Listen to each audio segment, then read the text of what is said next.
Hello friends, welcome to our YouTube channel arithmetic to advance. आज के इस video में हम एसएससी सीपीओ 5 अक्टूबर 2023 के शिफ्ट 3 के मैथ्स के क्वेश्चन सॉल्व करेंगे और पीडीएफ आपको टेलीग्राम चैनल पर मिल जाएगी, वहां से आप पीडीएफ डाउनलोड कर सकते हैं।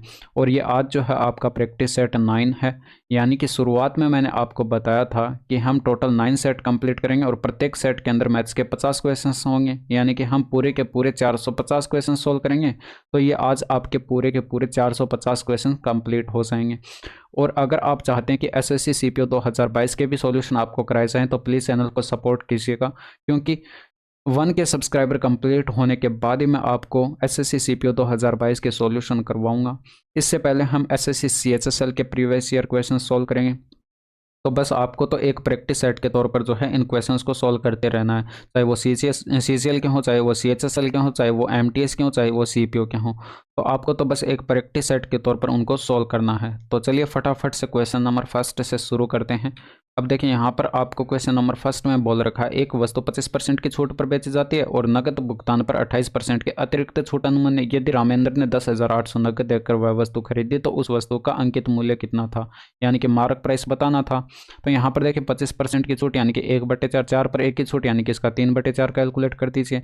इसी तरह से 28% का मतलब 7/25 यानी कि 25 पर 7 की छूट, तो इसका 18/25 कैलकुलेट कर दीजिए। यह बराबर इस मूल्य के हो जाएगा, यानी कि 10,000 आपको 800 दे रखा है। तो यहाँ पर इसको सॉल्व करेंगे, 2 से काट दीजिए, 9 बार कटेगा और 9 त्रिका 27 और यहाँ पर 27 के 108, 400 इंटू में ये 50 करेंगे तो आपके पास मार्क प्राइस कितना आ जाएगा, 20,000 आ जाएगा, यानी कि 20,000 जो है वो आपके पास करेक्ट आंसर होगा। नेक्स्ट देखिए, इसमें देखिए शैक्षणिक वर्ष 2022 से 2023 के दौरान किस शहर में विद्यार्थियों की संख्या सर्वाधिक थी। तो जो इंग्लिश में पढ़ना चाहते हैं वो इंग्लिश में ये रहा क्वेश्चन। अब इसमें देखिए सर्वाधिक आपको देखना था, तो ये शहर की संख्या दे रखी है और यहाँ पर ये कुल विद्यार्थियों की संख्या दे रखी है। ये विद्यार्थियों की संख्या थी, ये कुल विद्यार्थियों की संख्या। तो मैक्सिमम यानी कि सर्वाधिक आपको पहचानना था, तो सर्वाधिक डाटा आपको ये 11,000 दिखाई पड़ रहा है, यानी कि शहर भी जो है वो आपके पास करेक्ट आंसर हो जाएगा। इंग्लिश वाले देख सकते हैं यहाँ पर ये शहर भी और ये 11,000 सबसे अधिक है, तो ये आपके पास करेक्ट आंसर होगा। यहाँ पर देखिए प्रति परिवार बच्चों की औसत संख्या क्या है, तो यहाँ पर इंग्लिश में इसको पढ़ सकते हैं। बाकी प्रति परिवार बच्चों की औसत संख्या बताने, तो यानी कि परिवारों की संख्या या बच्चों की संख्या, तो 4 परिवार थे, 0 बच्चे थे, यानी कि 4 इंटू में 0 करिए, प्लस 22 परिवार थे, 1 बच्चे थे, यानी कि 22 इंटू में 1 करिए और इसमें प्लस करते जाइए। इसी तरह से करते जाइए। 15 परिवार थे, 2 बच्चे थे, प्लस 6 परिवार थे, 3 बच्चे थे, प्लस 2 परिवार थे, 4 बच्चे थे।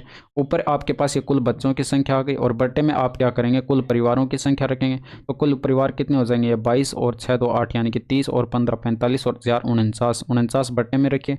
ऊपर आपके पास कितना बन रही है, तो 0 हो गया और ये 22 और ये 4 दूनी का 8 इसमें ऐड करेंगे तो ये 30 और 15 दूनी 30, यानी कि 60 और ये 36 का 18, यानी कि 78 बन गया। और बट्टे में 49, 78 में 49 का भाग लगाना कितनी बार जाएगा, यानी कि 78 में 49 का भाग 1 बार चला जाएगा।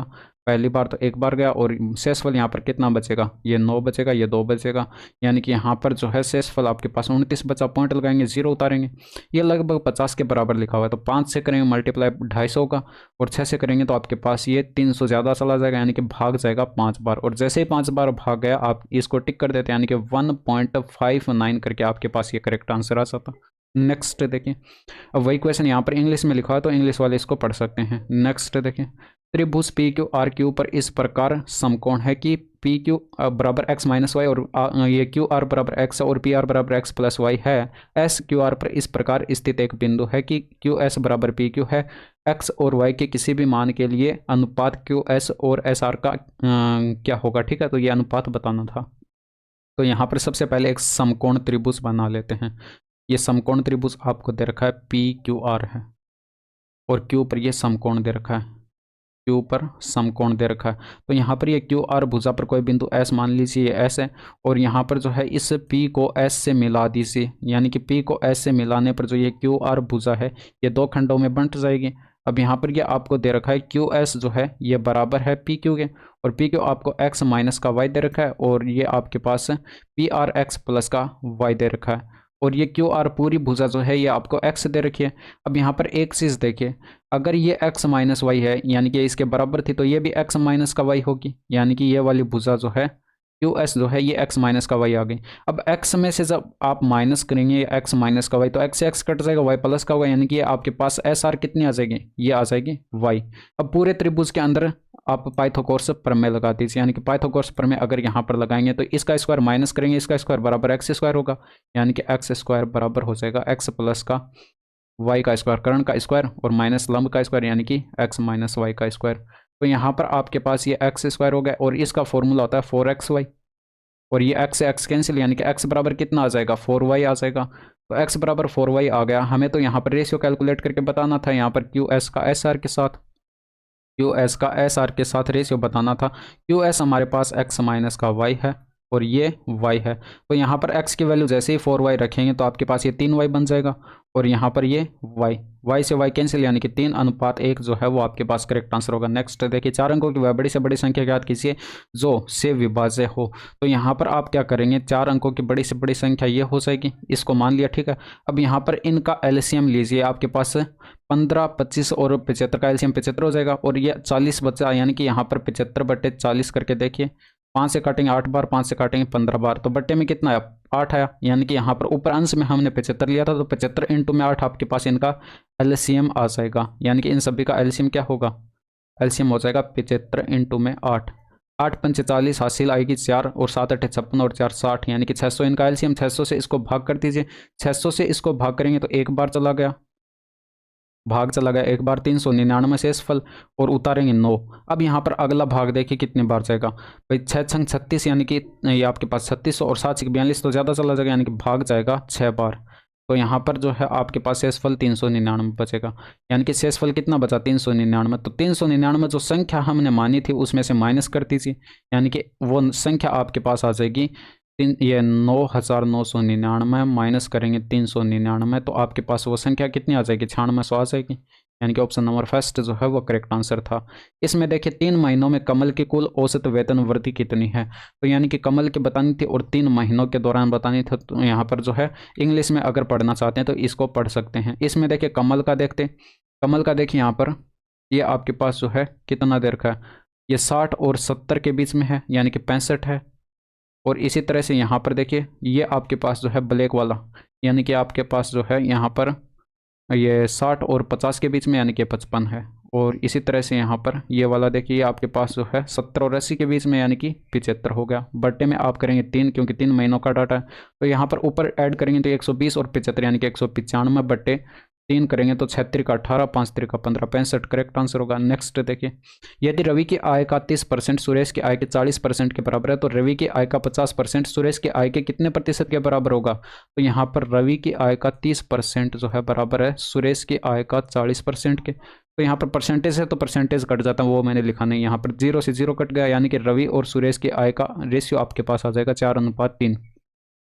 अब यहाँ पर क्वेश्चन में बोला गया कि यहाँ पर जो है ये आपके पास रवि की आय का, यानी कि रवि की आय 4 यूनिट है, तो 4 का 50%, 4 का 50% बराबर होगा सुरेश की आय के कितने प्रतिशत के बराबर होगा, तो यहाँ पर सुरेश की आय 3 यूनिट और इसके मान लेते हैं हम x% के बराबर होगा, तो परसेंटेज से तो परसेंटेज कट जाता, यानी कि x बराबर यहाँ पर कितना आता 200/3 आता, 200/3, यानी कि यहाँ पर जो है 36 का 18, 36 का 18 और 2 बचा बट्टे 3% आंसर। नेक्स्ट देखिए, एक दुकानदार चीनी को 40 किलो की दर से बेचता है, जिसे उसने जो है 36 किलो की दर से खरीदा था। उसकी तौल मशीन खराब है और बेचते समय उसका वजन मात्र 800 ग्राम तोलती है, उसका प्रतिशत लाभ बताना था। तो एक साइड आप लिखिए कॉस्ट प्राइस और एक साइड लिखिए सेलिंग प्राइस। 36 रुपये की वस्तु ये जो है चीज़ आपके पास है, 36 रुपये की चीनी जो है 40 रुपये में बेची जा रही थी। इसके अलावा यहाँ पर ये पैसे ले रहा था 1000 ग्राम के, और मशीन ख़राब थी, यानी कि 800 ग्राम मशीन दिखा रही थी। तो आप क्या करिए, इनका रेशियो बनाकर मल्टीप्लाई कर लीजिए। जब आप इनका रेशियो बनाएंगे तो यहाँ पर देखिए जो कट रहा है उनको काट दीजिए, यानी कि 2 0 से, तो यहाँ पर ये 2 0 चले गए। इसके अलावा 4 से काटते ये 2 बार कटता, और ये 4 से काटते 10 बार कटता। मल्टीप्लाई कर दीजिए, 36 दूनी 72 हो जाएगा, और 10 इंटू में 10 आपके पास ये कितना हो जाएगा 100 हो जाएगा। तो यहाँ पर 72 की वस्तु 100 में बेची जा रही है, यानी कि कितने का प्रॉफिट हो रहा है 28 का प्रॉफिट हो रहा है। 28 का प्रॉफिट हो रहा है कितने पर 72 पर, और गुणा करते हैं ये आपके पास है 100 से। तो यहाँ पर जो है आपके पास ये कितने से कट जाएगा, यानी कि यहाँ पर अगर काटते इसको 8 9 72, 8 से नहीं कटेगा, 4 से काट दीजिए 700 के 28, और यहाँ पर 4 से काटेंगे, 4 एकम 4 और 8 सौ के 32 यानी कि 18 4 72 होता है।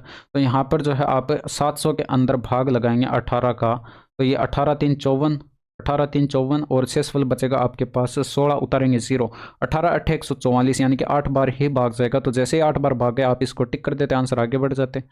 नेक्स्ट देखिए, अब यहाँ पर देखिए 8 12 और 18 का एलसीएम बताना था, तो यहाँ पर ये आपको सीधा सीधा दिखाई पड़ रहा है।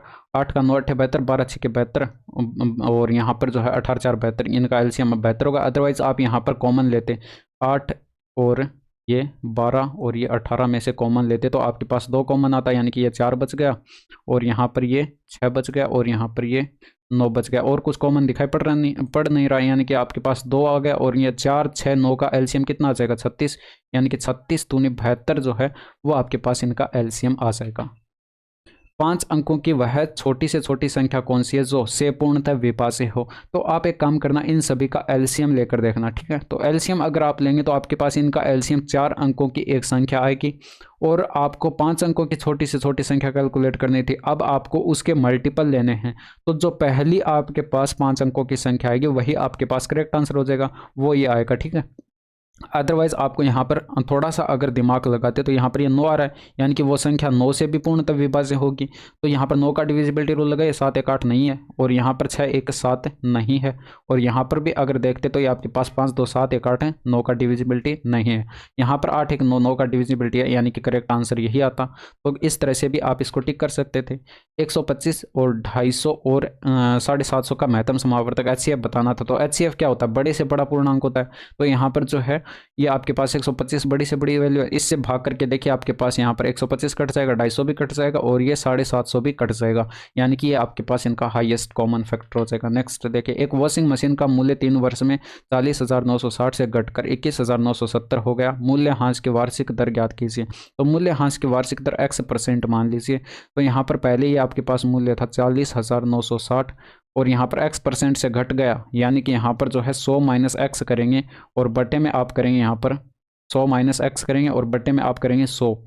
अब यहाँ पर देखिए 3 वर्ष का दे रखा था, तो यहाँ पर पावर में 3 लगा दीजिए और ये बराबर इस मूल्य के आ जाएगा। तो यहाँ पर ये इतना हो रहा था, यानी कि 21,970, तो ये बराबर कर दिया और ये 0 से 0 काट दीजिए।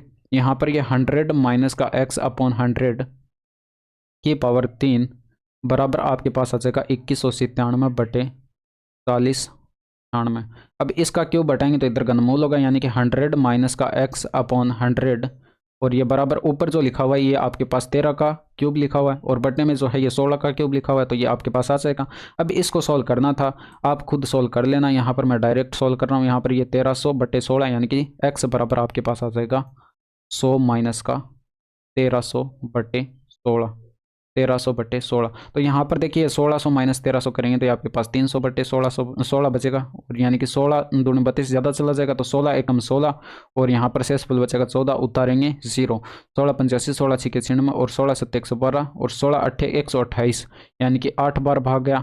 और यहाँ पर क्योंकि 16 नमा 144 तो ज़्यादा चला जाएगा, तो जैसे 18 आया यानी कि आप इसको टिक कर देते 18.75%, आगे बढ़ जाते हैं। नेक्स्ट देखिए, 6 सेंटीमीटर व्यास के गोलाकार आकृति वाले कुछ बर्फ के टुकड़ों को एक बेलनाकार कंटेनर में डाला जाता है। कंटेनर में कुछ जूस भरा हुआ है और बर्फ के टुकड़े इसमें पूरी तरह से डूब जाते हैं। यदि कंटेनर का व्यास 18 सेंटीमीटर और जूस का स्तर 40 सेंटीमीटर बढ़ जाता है तो कंटेनर में कितने बर्फ के टुकड़े डाले गए।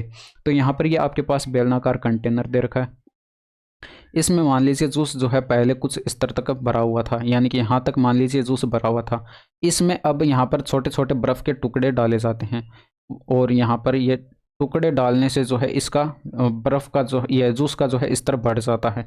इसमें मान लेते हैं कि n बर्फ़ के टुकड़े डाले गए और यहाँ पर ये जूस का स्तर जो है यहाँ तक आ जाता है, ठीक है। अब तो ये आपके पास ये स्तर कितने से बढ़ गया था, ये 40 सेंटीमीटर से बढ़ गया था, ये क्वेश्चन में बोला गया।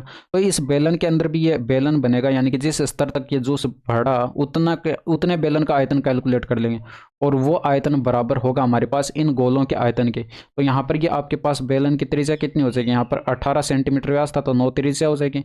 इसी तरह से यहाँ पर गोलों का व्यास 6 दे रखा था तो गोलों की त्रिज्या कितनी हो जाएगी, r बराबर 3 हो जाएगी। तो यहाँ पर अगर आप इस बेलन का आयतन कैलकुलेट करेंगे, जो बेलन के अंदर बेलन बन रहा है, यानी कि इसका आयतन कैलकुलेट करेंगे तो आपके पास आ जाएगा पाई इंटू में आर का स्क्वायर यानी कि 9 इंटू में 9, हाइट आप 40 लेंगे यहाँ पर, तो ये आपके पास 40 हो गया, बराबर n गोले मान लिए, बर्फ़ के n गोले डाले गए, तो यहाँ पर जो है n इंटू में कर दीजिए 4/3 इंटू में पाई, क्योंकि गोले का आयतन यही होता है, आर क्यूब होता है, यानी कि त्रिज्या 3 है तो 3 इंटू में 3 इंटू में 3। यहाँ पर देखिए आपके पास पाई से पाई कट जाएगा, 3 से ये 3 कट जाएगा, 3 त्रिका 9 से ये 9 कट जाएगा, 4 से ये काटेंगे 10 बार कटेगा, 10 इंटू में 9 यानी कि n बराबर कितना आ गया, 90 आ गया, यानी कि 90 बर्फ़ के गोले डाले गए थे। नेक्स्ट देखिए, जनवरी में दुकान ए और बी द्वारा कुल मिलाकर बेचे गए स्कूटरों की कुल संख्या और मार्च में दुकान डी और ई द्वारा कुल मिलाकर बेचे गए स्कूटरों की कुल संख्या के बीच का अनुपात ज्ञात करें। तो अगर इंग्लिश वाले पढ़ना चाहते हैं तो वीडियो को पॉज करके इसको पढ़ सकते हैं। इसमें देखिए आपको यहाँ पर ए और बी का देखना था जनवरी में, तो यहाँ पर ये 212 और 168 कितना हो जाएगा 300, और ये आपके पास 380 हो जाएगा।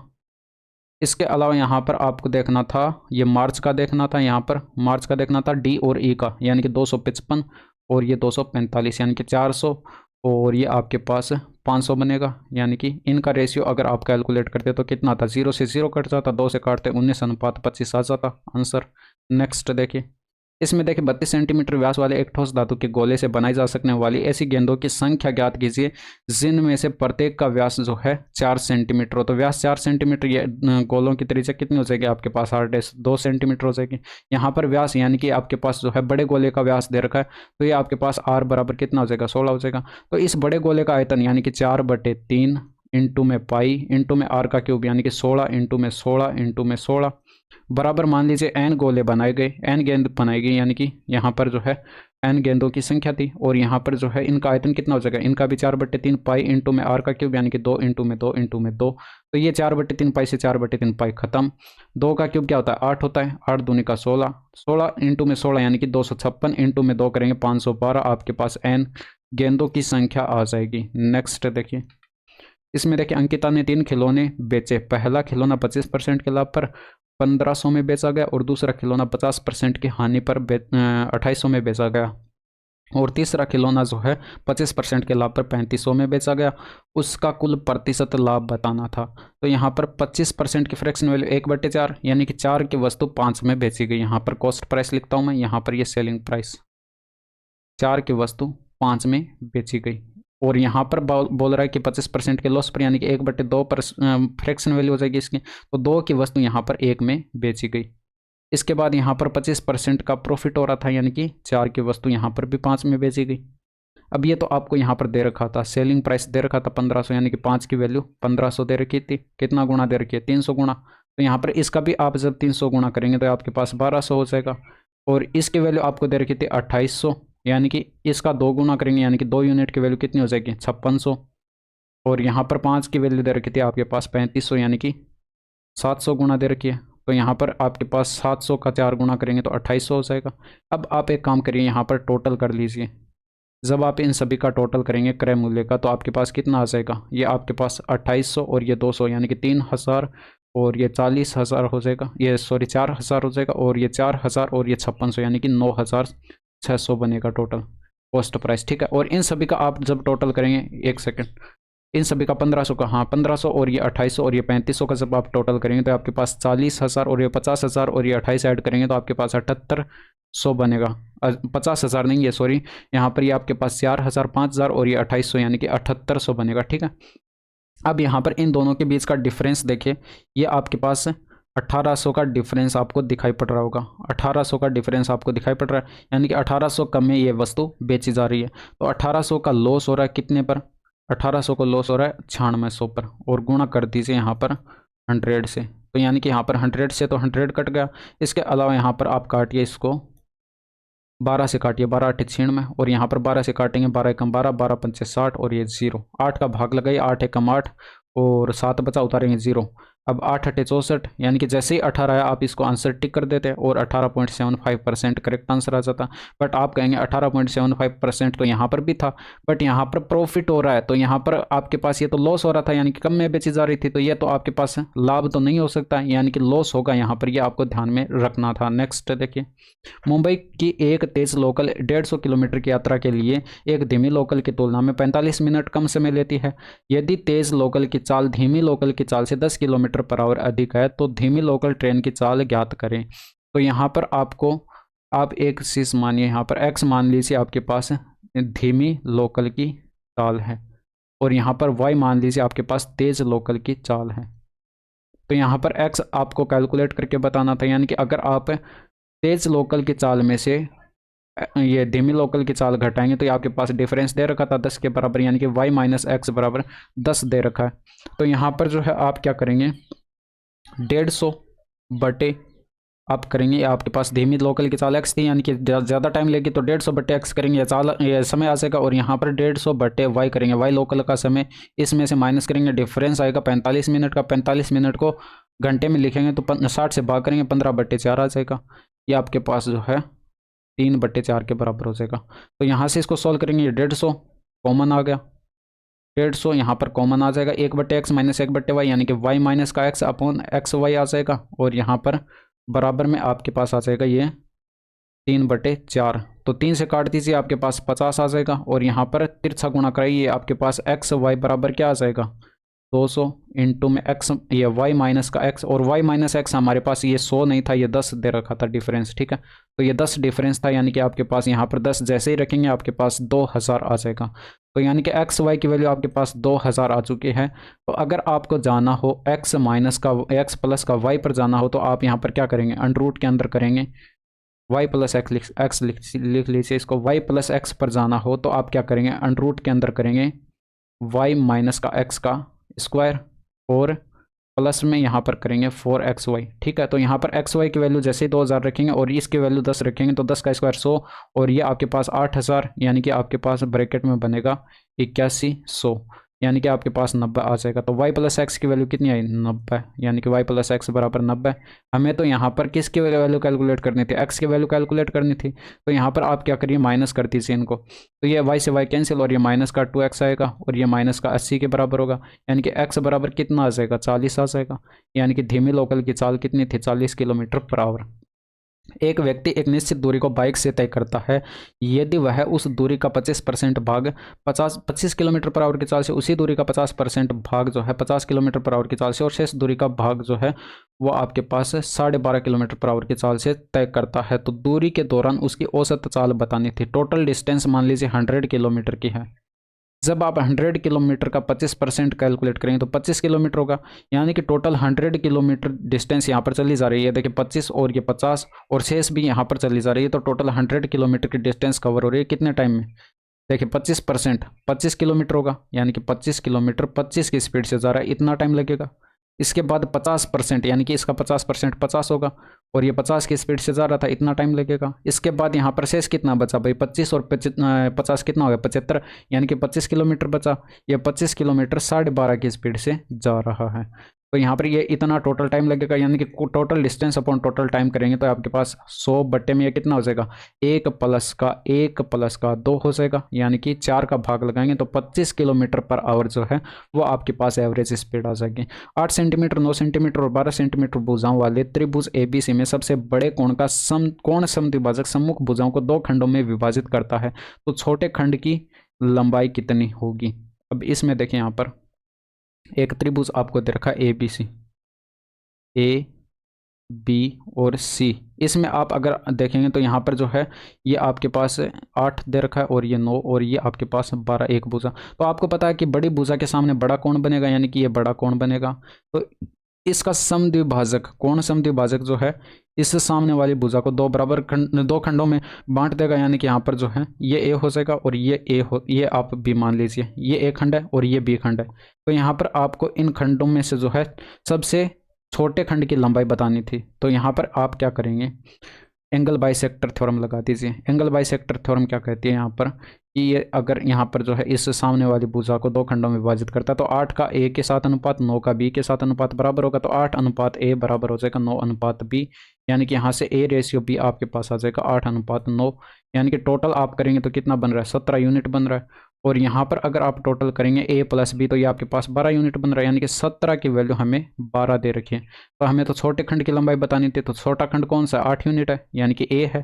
तो A बराबर कितना हो जाएगा, ये 8 इंटू में करेंगे 12 बटे 17, तो 12 अट्ठे 96 बटे 17, 17 पंचे 85 और शेषफल बचेगा यहाँ पर 11/17 करेक्ट आंसर आ जाएगा। नेक्स्ट देखिए, अब देखिए इसमें देखिए ये दे रखा है तो यहाँ पर इसका मान बताना था। इसको अगर सोल्व करके लिखे तो साइन थीटा, इसको अलग अलग बटे में लिखेंगे तो साइन थीटा से साइन थीटा कट जाएगा और माइनस में कोस थीटा बटे साइन थीटा आएगा, यानी कि 1 माइनस कोट थीटा बन जाएगा।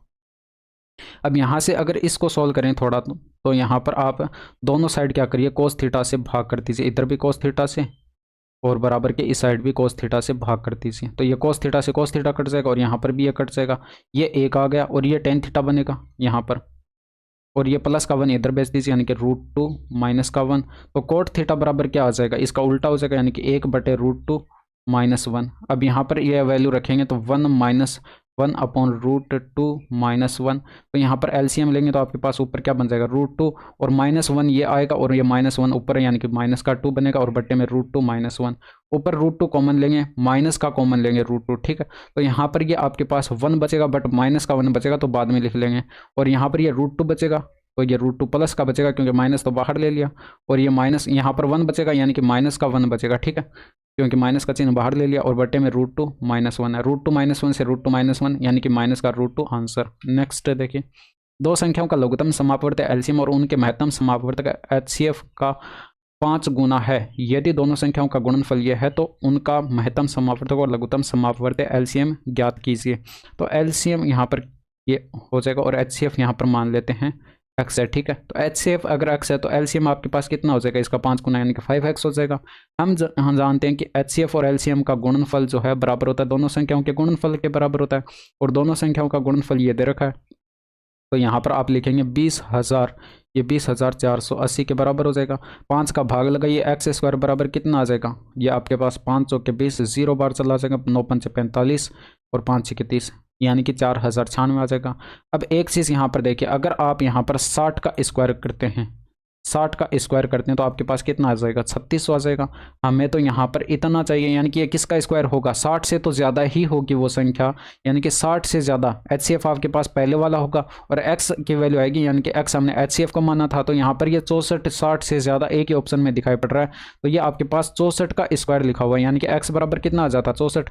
तो 64 एचसीएफ हो गया, यानी कि 5 × में 64 करेंगे तो ये आपके पास एलसीएम आ जाएगा, यानी कि 5 चौके 20, 5 छके 30 और 2 32, 320 आंसर। नेक्स्ट देखिए, 2019 में संगठन पी और आर में एक साथ मिलाकर कर्मचारियों की कुल संख्या और 2020 में संगठन क्यू और आर में एक साथ मिलाकर कर्मचारियों की कुल संख्या के बीच क्रम से अनुपात क्या है। तो यहाँ पर अगर इंग्लिश में पढ़ना चाहते हैं तो इसको पढ़ सकते हैं। तो 2019 में देखिए, 2019 के अंदर देखिए, यहाँ पर 2019 के अंदर पी और आर का मिलाकर देखिए 69 और ये 63 यानी कि कितना हो जाएगा 120 और ये 12 यानी कि 132 हो जाएगा। और यहाँ पर 2020 के अंदर देखना था क्यू एंड आर का मिलाकर, तो ये आपके पास 74 और ये 90 यानी कि 74 और 90 कितना हो जाएगा, ये हो जाएगा 164। इनका रेशियो बताना था तो 4 से काट दीजिए, 4 त्रिका 12, 4 त्रिका 12, 4 चौके 16, 4 एकम 4 आंसर। नेक्स्ट देखिए, अब इसमें देखिए, राकेश 50 संकाय सदस्यों वाले एक कोचिंग संस्थान को संचालित करता है। 35 संकाय सदस्यों का औसत मासिक वेतन इतना है। यदि सभी 50 संकाय सदस्यों का औसत मासिक वेतन इतना है तो अन्य 15 संकाय सदस्यों का औसत मासिक वेतन बताना था। तो अगर आप 50 संकाय सदस्यों का टोटल मासिक वेतन कैलकुलेट करेंगे तो 50 × में कर देंगे, ये औसत 30,000 दे रखा था तो × में 30,000 कर देंगे, और इसमें से माइनस कर देंगे ये 35 संकाय सदस्यों का औसत कुल मासिक वेतन, यानी कि 35 × में औसत आपको दे रखा था 37,500। तो ये आपके पास जो 15 संकाय सदस्य बचे थे उनका आपके पास टोटल मासिक वेतन आ जाएगा, और यहाँ पर इसमें भाग कर देंगे 15 संकाय का। टोटल 15 संकाय थे तो 15 का अगर भाग करेंगे तो ये आपके पास 15 दूनी 30 अलग अलग कर दीजिए, यानी कि आपके पास 2,000 आ जाएगा, और ये 15 से काटेंगे तो आपके पास 15 दूनी का 30, 15 पंजे 75 यानी कि 2500 आ जाएगा। गुणा कर दीजिए, ऊपर आपके पास 5 दूनी का 10 और आगे 4 0 यानी कि 1 लाख बनेगा, और इसमें से माइनस करेंगे 25 पंचे 125 और हासिल 12, 25 3 75 और 12 कितना हो जाएगा 87 और आगे 2 0। इसमें से जब इसको माइनस करेंगे यानी कि 12,500 आपके पास करेक्ट आंसर आ जाएगा। नेक्स्ट देखिए, इसमें देखिए दो संख्याओं का महत्तम समापवर्तक और लघुत्तम समापवर्तक क्रम से है, तो यदि दो संख्याओं का अनुपात है तो बड़ी संख्या ज्ञात कीजिए। तो जहां पर अनुपात ज़्यादा होगा वहां पर बड़ी संख्या मिलेगी और HCF से गुणा करा देना, यानी कि 7 × में 9 करते तो 63 करेक्ट आंसर आ गया। अगर छोटी संख्या पूछता तो 2 से 9 को गुणा करते 18 आंसर आता। नेक्स्ट देखें, 1200 मीटर की दौड़ में राकेश 37 सेकंड में और राजेश 40 सेकंड में अंतिम बिंदु पर पहुंचता है। राकेश राजेश को कितनी दूरी से हराता है? तो 1200 मीटर की रेस थी। अब यहाँ पर देखिए 36 सेकंड में ये पहुंच रहा था राकेश और राजेश 40 सेकंड में। कितने सेकंड से हार रहा है राजेश? यहाँ पर 4 सेकंड से हार रहा था। 4 सेकंड से हार रहा था, यानी कि जो शेष दूरी बची थी वो राजेश 4 सेकंड में कवर कर रहा था। वो दूरी हम मान लेते D थी और राजेश 4 सेकंड में तय कर रहा था। अब यहाँ पर जो है ये इसकी स्पीड होगी राजेश की, बट यहाँ से अगर देखें तो राजेश की स्पीड कितनी होगी? ये 1200 मीटर की डिस्टेंस थी, 40 सेकंड में कवर कर रहा था, यानी कि इसको 40 से भाग करेंगे तो यहाँ पर 0 से 0 कट जाएगा, 4 से 4 कट जाएगा, यानी कि डिस्टेंस कितनी आ गई? 120 मीटर। नेक्स्ट, अब इसमें देखिए दो प्रतिच्छेदी वृत्तों की उभयनिष्ठ जीवा की लंबाई 24 सेंटीमीटर है। यदि वृत्तों के व्यास ये हैं तो केंद्रों के बीच की दूरी आपको बतानी थी। तो 2 सर्किल आप बना लेंगे। यहाँ पर एक सर्किल ये हो गया और दूसरा सर्किल ये हो गया।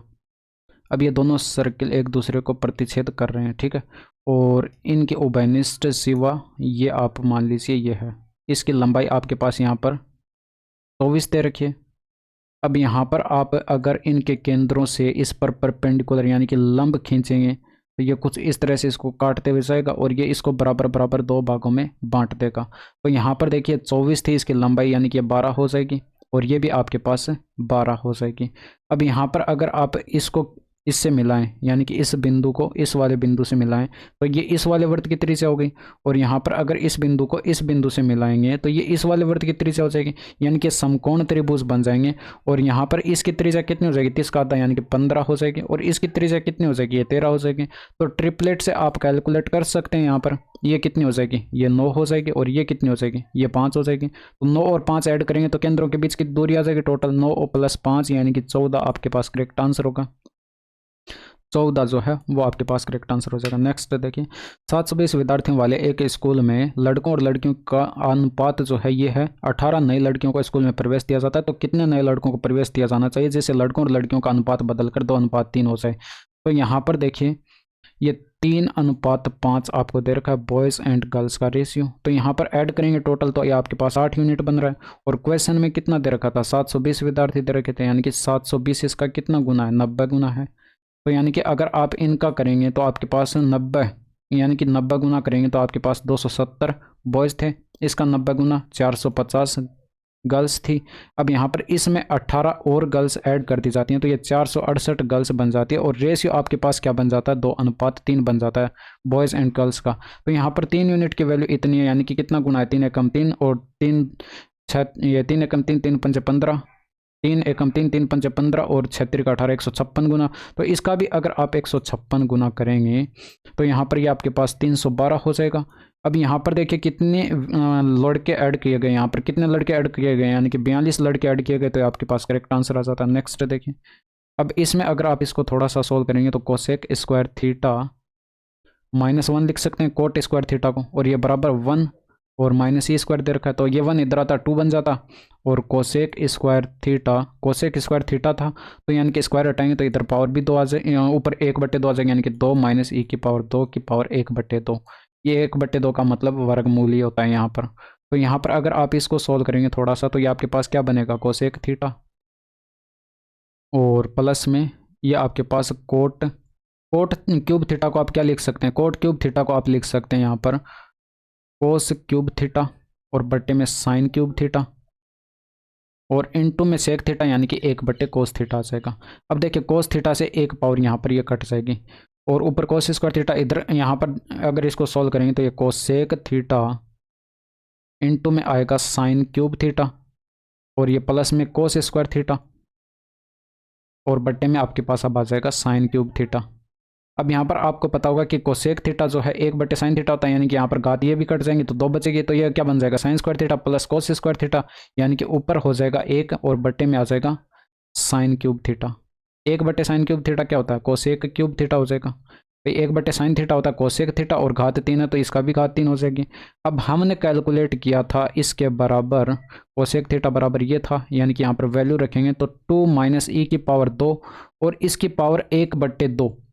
अब इसकी भी पावर अगर आप 3 करेंगे तो ये 1/2 के गुणा में आएगा 3, यानी कि पावर 3/2 हो जाएगी। Option number first correct answer. Next देखें, यहाँ पर अगर y बराबर 0 मानेंगे तो यहाँ पर देखिए क्या बनेगा, ये 0 हो जाएगा, ये 0 हो जाएगा, यानी कि माइनस का 3x² बचेगा और यहाँ पर ये 0 हो गया और ये 0 हो गया, यानी कि प्लस का x² और यहाँ पर ये 0 हो गया और ये 0 हो गया, यानी कि प्लस का 2x²। तो प्लस का 3x² माइनस का 3x² 0 आएगा और यहाँ पर y बराबर 0 रखने पर ये 0 बनेगा और ये भी 0 बनेगा, यानी कि ये y बराबर 0 मानने से नहीं हो रहा। तो इस तरह से x बराबर 0 यहाँ पर रख कर देखते हैं। तो x बराबर 0 पर क्या बनेगा, अब देखिए इसी तरह से आप माइंड में कैलकुलेशन करके इसको कैलकुलेट कर सकते हैं बिना लिखे, अगर आपकी मैथ से ठीक है तो।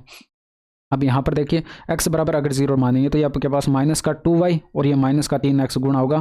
तो यहाँ पर जो है एक सेकेंड, माइनस का 2y और x को तो 0 मान लिया था यानी कि इंटू में y, तो माइनस का 2y² बनेगा और यहाँ पर x को 0 मान लिया तो y इंटू में -y, माइनस का y²। यहाँ पर -3y इंटू में y यानी कि माइनस का 3y², तो माइनस का 6y² बना। अब माइनस का 6y² यहाँ पर कौन से ऑप्शन में बन रहा है, x बराबर 0 रखने पर यहाँ पर ये 6y² बनेगा, तो प्लस का बन रहा है, नहीं होगा।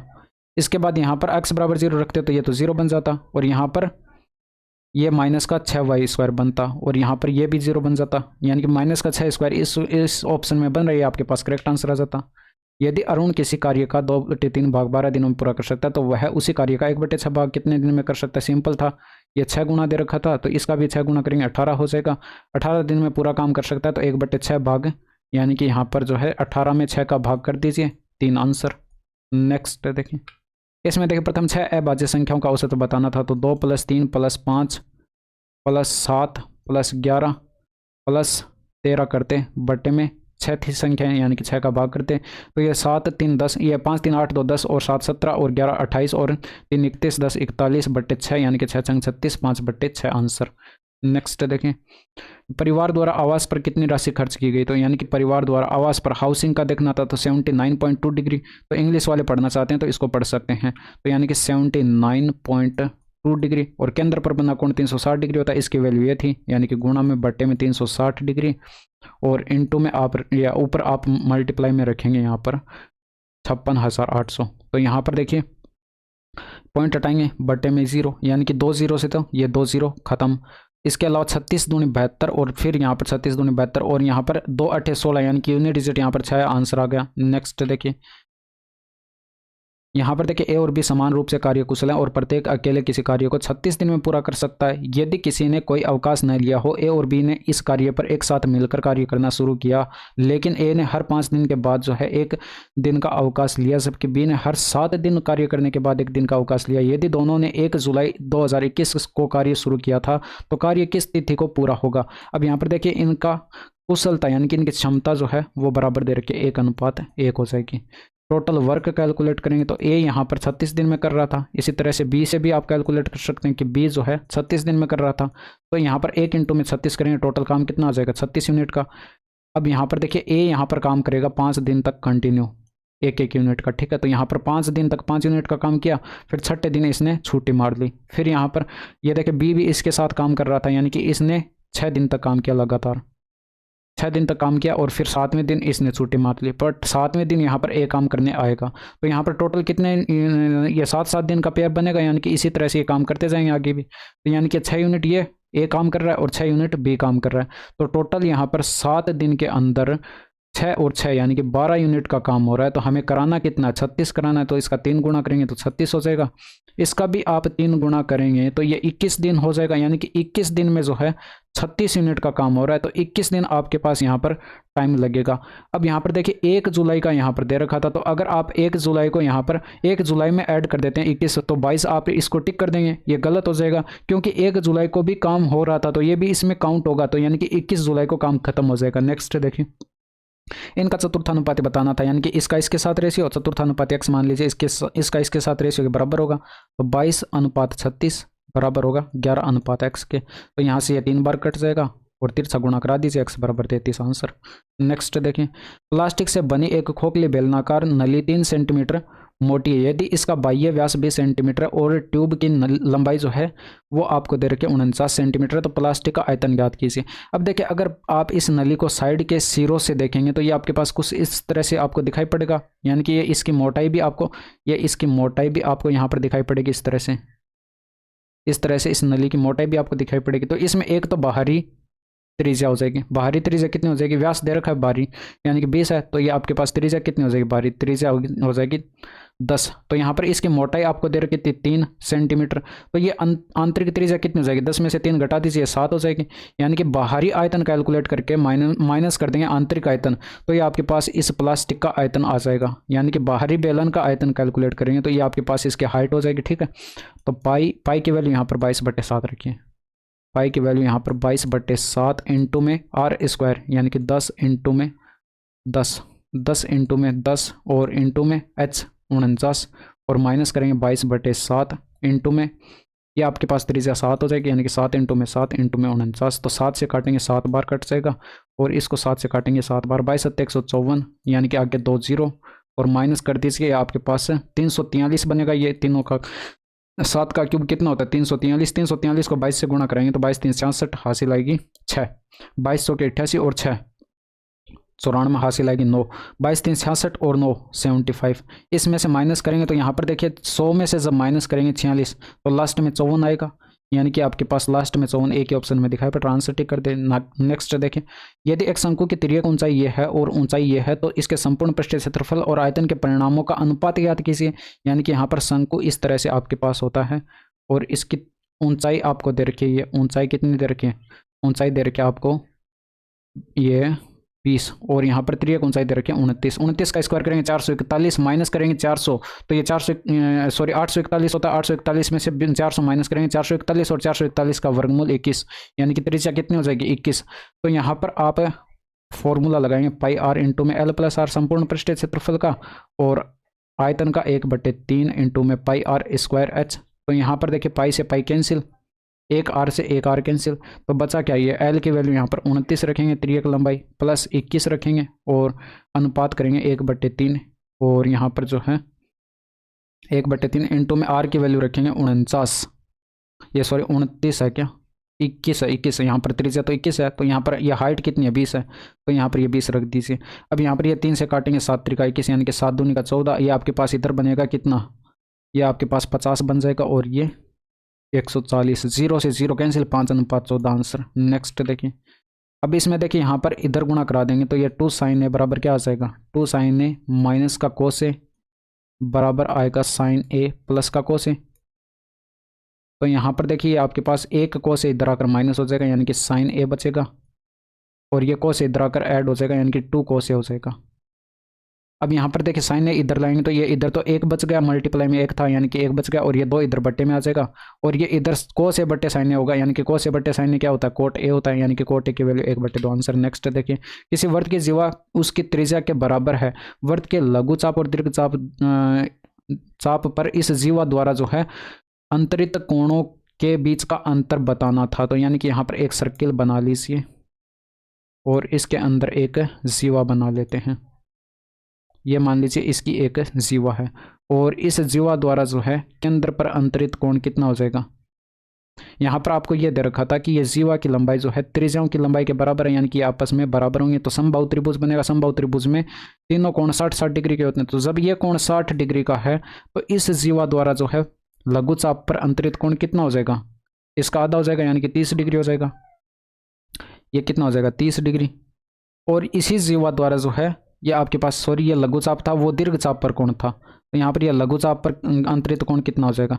हम जानते हैं कि चक्रीय चतुर्भुज ये बनता है तो यहाँ पर आमने सामने के कोणों का योग 180 डिग्री होता है, यानी कि ये वाला कोण कितना हो जाएगा 180 में से 30 माइनस करेंगे 150 डिग्री और इन दोनों का अंतर बताना था तो 150 में से माइनस कर दीजिए 30 तो आपके पास 120 आंसर आ जाएगा। नेक्स्ट देखिए, यदि दो संख्याओं का योग ये है और उनके महत्तम समापवर्तक और लघुत्तम समापवर्तक एलसीएम और एचसीएफ आपको दे रखें तो संख्याओं के व्युत्क्रमों का योग बताना था। वो संख्या मान लीजिए ए और बी हैं तो इनका योग आपको 60 दे रखा है और हम जानते हैं कि दोनों संख्याओं का गुणनफल बराबर होता है एचसीएफ इंटू में एलसीएम के, तो 5 इंटू में 60 करेंगे तो 300 आ जाएगा।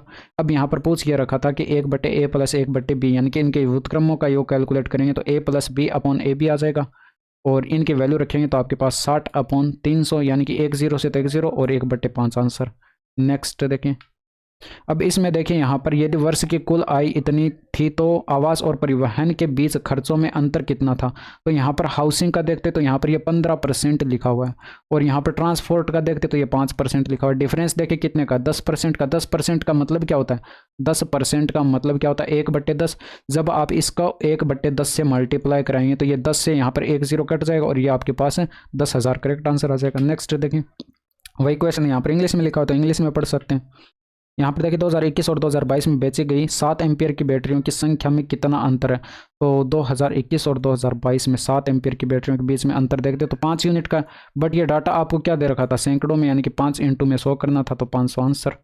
नेक्स्ट देखिए, अब वही क्वेश्चन इंग्लिश में लिखा हो तो इंग्लिश में पढ़ सकते हैं। 2017 से 2018 तक परिवार का व्यय बढ़ गया। तो यहाँ पर 2017 से देखते हैं और 2018 तक, तो व्यय एक्सपेंडिचर ब्लैक वाला दे रखा है। तो 80 से कितना हो गया, 100 हो गया, यानी कि 20 से बढ़ गया, 80 पर गुणा करते 100 से, तो 1/4 के परसेंटेज वैल्यू 25% आंसर। नेक्स्ट देखिए, वही क्वेश्चन यहाँ पर इंग्लिश में लिखा हुआ है।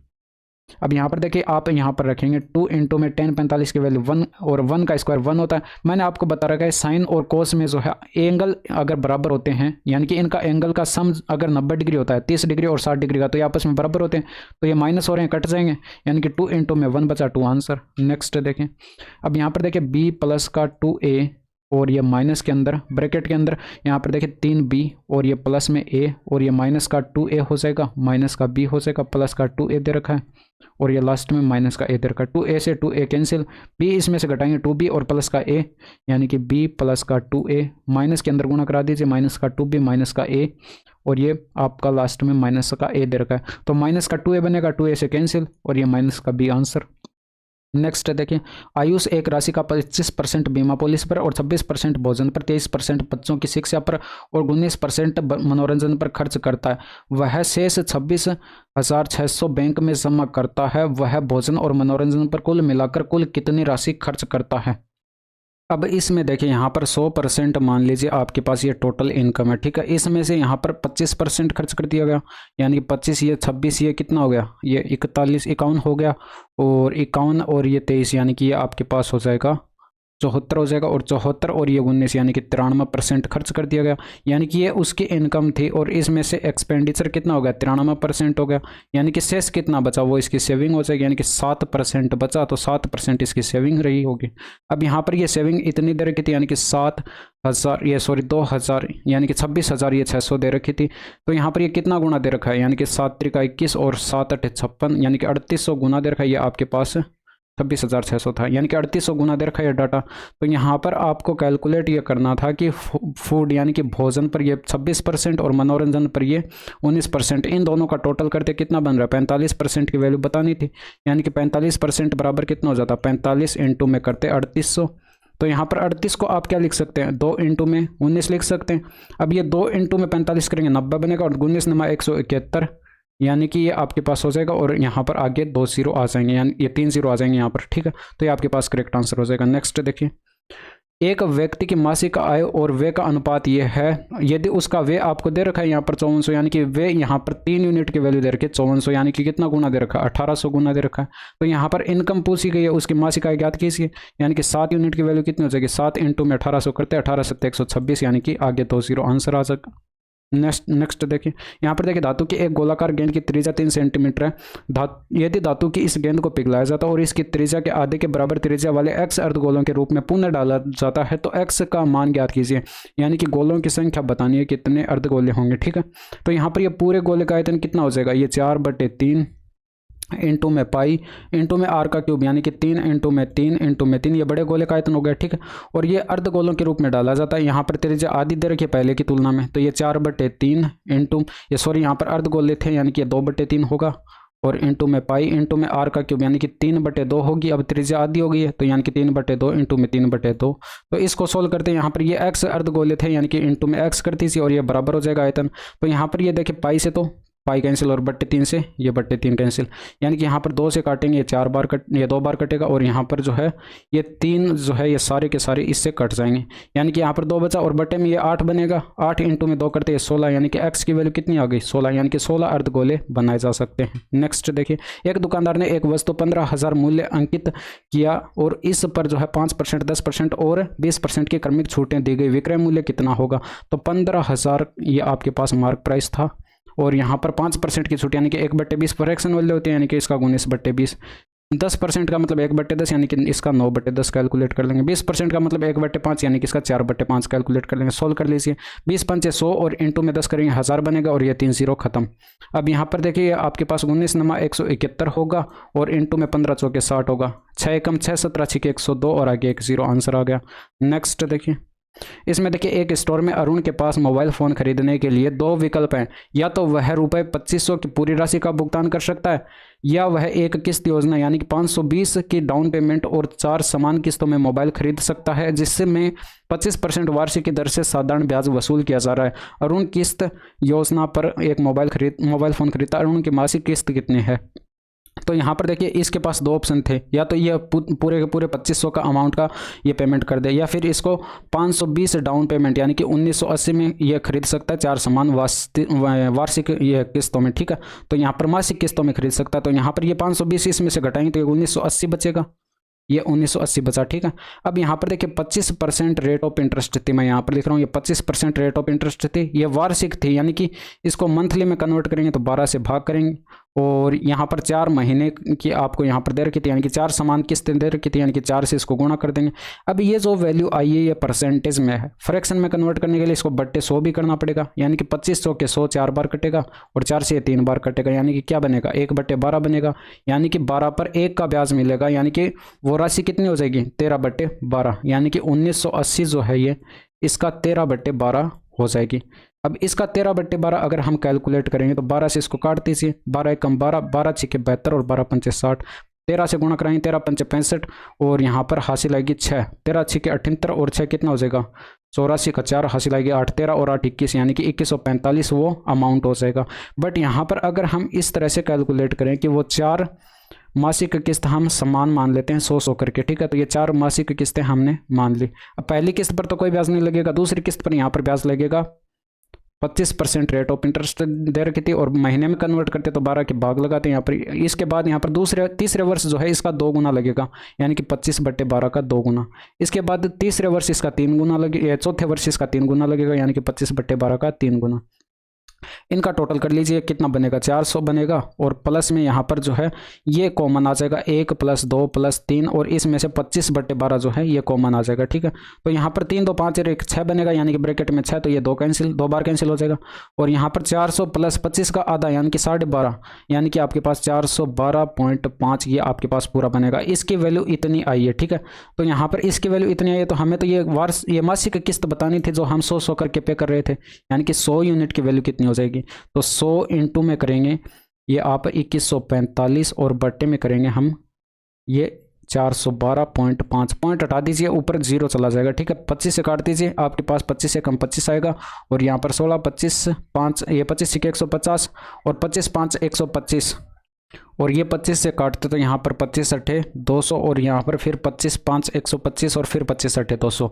अब यहाँ पर देखिए ये फिर से कट रहा है, यानी कि 5 से काट दीजिए, यहाँ पर ये 5 से कटेगा 5 3 15 5 3 15, ये 5 से कटेगा यहाँ पर 20 आएगा और ये अब यहाँ पर जो है 11 से काट दीजिए, 11 3 33 और यहाँ पर 11 से काटेंगे तो 11 7 77, 11 8 88 और यहाँ पर 3 से काटेंगे तो ये 3 दूनी का 6 और 6 3 का 18, यानी कि 26 दूनी 52, यानी कि ऊपर कितना बचा 26 इंटू में 20, यानी कि 520 आपके पास ये करेक्ट आंसर आ जाएगा। नेक्स्ट देखिए, तो थोड़ा सा कैलकुलेटिव क्वेश्चन था। अब यहाँ पर देखिए ए बी और सी एक कार्यक्रम से 11 दिन 20 दिन और 55 दिन में पूरा कर सकते हैं। यदि बी से शुरू करते हुए एक एक दिन छोड़कर बारी बारी से बी और सी द्वारा ए की सहायता की जाती है तो कार्य कितना जल्दी पूरा होगा।